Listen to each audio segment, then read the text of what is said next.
Poor People's Campaign actually can be approached in the context of what was happening during the 1960s. Poverty was becoming more and more of an issue. And so we had this contradiction of being a global model of wealth and democracy, while at the same time we still had economic injustice and poverty.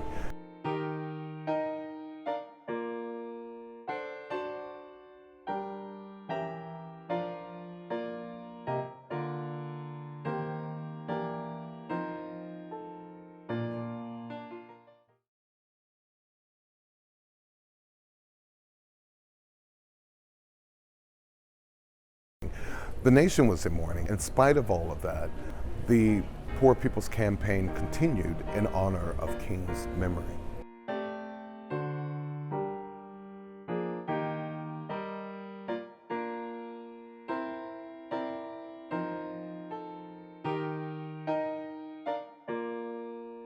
It was the first national large-scale movement immediately following King's death. That's major. We're talking thousands of people from across the country mobilizing themselves as one community, as one protest culture to create a single movement.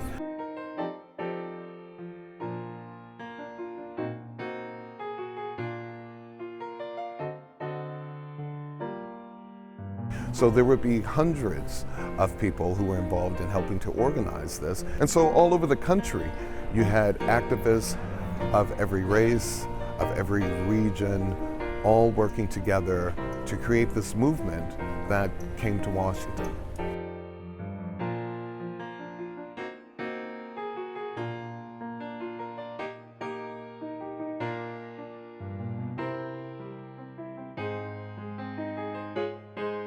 So Resurrection City was actually built on the 16-acre site on the National Mall, the site between the Washington Monument and the Lincoln Memorial.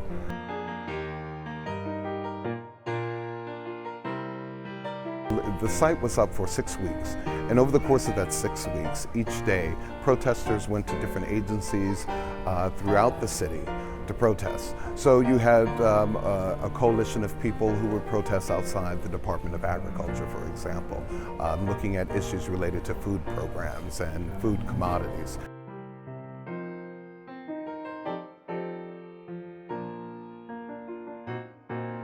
I think what's important about Resurrection City is that it provides a really important model of how mobilization can work.